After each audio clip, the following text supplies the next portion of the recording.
So what was the purpose of that? Well, there's several different purposes. One purpose is it's really useful for most clients, particularly on the first session, to realise that they're responding in a hypnotic way as opposed to just a normal conversation. And when something like that happens, it's rather convincing. Because at first, there's a part of the mind that thinks, am I making it happen? You know, I'm not sure whether I'm faking this or not. You know. But at a certain point, it starts to dawn on most people, actually, this is happening all by itself. I'm not making it happen. I'm allowing it to happen. Now, of course, if you wanted to prevent it from happening, you'd be free to prevent it. You could hold the hand down. So the attitude with this is rather the same as the attitude with hypnosis in general. You've got to want it to happen, expect it to happen, and allow it to happen. It's a consent state. So because you choose to allow it to happen, there's no prevention, you just allow that. And at a certain point, it's rather convincing. You start to think, this is different from anything that's happened in normal, everyday life. That convincing itself is very useful, because it means other suggestions that you give afterwards are more likely to be effective. Okay. The other thing that's useful about it is we can then utilise that response as a way of telling us when we're ready to go on to the next stage and of reassuring you that you've reached the level that's right for you. And you did that in the lower end of the arm, yeah? We set up specifically a valve which only opens automatically when you've reached the level that's just right, the level where you can respond as well as possible on this occasion. So why did you have me hear in the hiss of the gas escaping? Just filling in some of the different modalities that you could be imagining things in. A lot of people imagine things purely visually. Some people don't visualise things at all, but they can still think about things. So if you've got the thought of a balloon, even if you can't see the picture in your mind's eye, it still works. Yeah. It's not the picture that works, it's the image, the thought.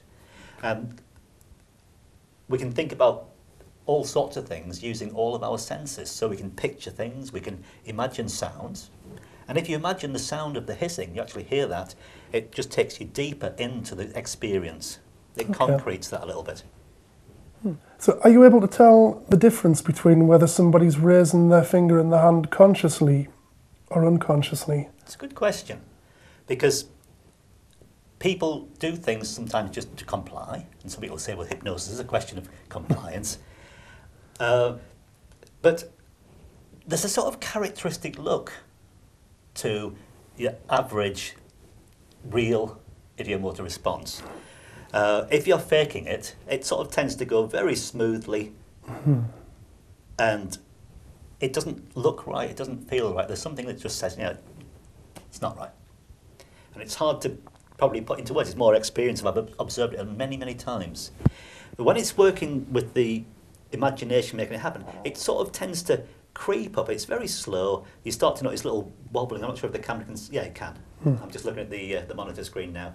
It tends to creep up a little slow, and it feels a little bit like a rusty hinge creaking up. Does that ring a bell to you? Yes, it does. It doesn't feel normal to the person experiencing it, but I can't see what they're feeling.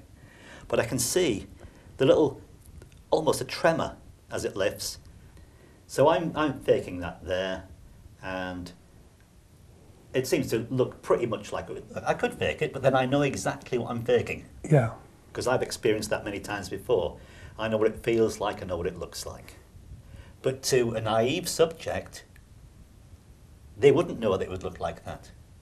And so if they're faking it, it would be much smoother, it would lift up, and it would look quite clearly as if we're not quite there. Now, the question I've got is, does it matter? Does it matter? Because a lot of people will say if you act as if something is true, then that moves you towards it. I mean, cognitive dissonance is probably a term you might have heard of. So once you start acting in line with a particular way of doing something, you're in a sense allying yourself with that. And having done that, there's a cognitive shift whereby we move towards believing that thing. Fake it till you make it. Okay. But if a client wanted to fake it, why should that worry me? If somebody comes and pays good money for therapy just to fake something, there's something not quite right, and there's other things to explore there. Okay. I remember a piece of research that I've heard a few people quote. I think Steve Gilligan talks about it a bit, where in experimental hypnosis, some people were encouraged to fake it and some were genuinely hypnotized, whatever the difference is. Mm-hmm. And a chair was placed on the ground and they were told to walk from where they were to a point across the room. And what happened was, in most cases, the people who were faking it walked right into the chair. Right. And when asked later, it was because they were faking it, but they tried to pretend they couldn't see the chair and they walked into it. And the group that were actually hypnotized generally would walk around the chair. And when they were asked, what were you walking around? The chair. But I couldn't see it. Yeah. So they were walking around an invisible chair, yeah. which is totally different to banging into a chair.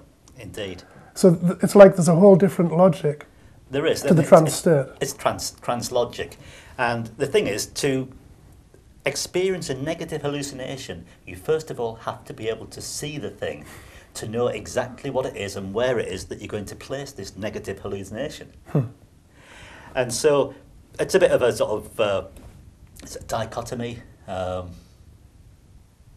whatever, whereby at certain levels the person knows the object is there, but at another level they know that they can't see it because it's invisible. And we all know you can't see invisible things. So it's like two levels of reality at the same time.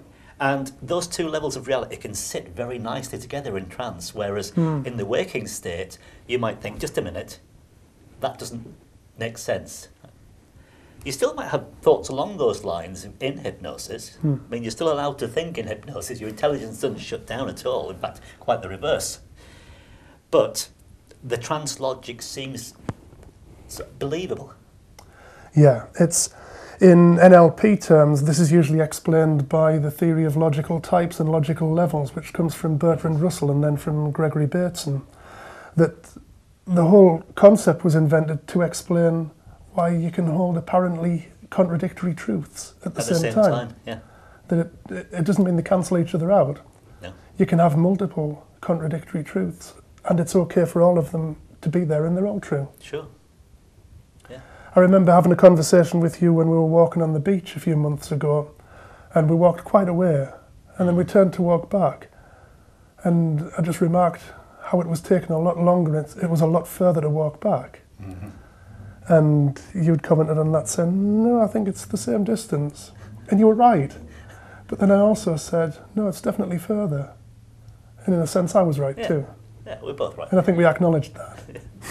So often it's a little bit like the blind man and the elephant, which probably a lot of people know the story of the blind man and the elephant. It's an ancient Hindu fable.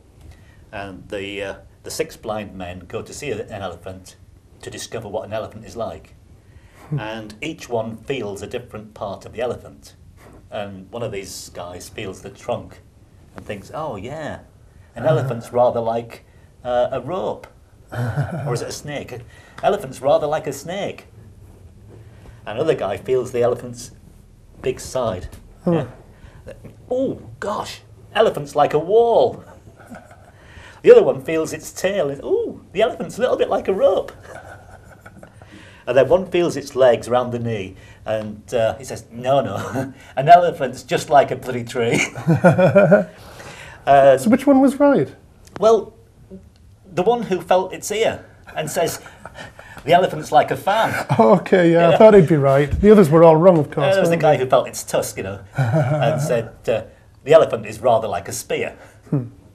So the point is, these 6 men of Hindustan disputed loud and long, and each in his own opinion, sort of something and strong, and each was partly in the right, but each was in the wrong. So according to the fable, they were all partly right and all partly wrong. But I think they were all right. The truth is manifold. It's reasonable to say they were all wrong, but it just feels more ecological to say they were all right. Because then I'm accepting multiple possibilities. And I don't know about you, but I think that seems to be the object of a lot of spiritual and meditative practice, holding simultaneous contradictory truths. It just seems to crack open my consciousness. Yeah, and that's not a bad thing. Yeah. I mean, I'm thinking, I'm not sure how close the connection is, but I'm thinking of, for instance, quantum ways of looking at things, many worlds theory, where logically you think that's not at all possible. But when you think about it, it explains an awful lot of things. And it does make sense, but it takes quite a lot of thinking about.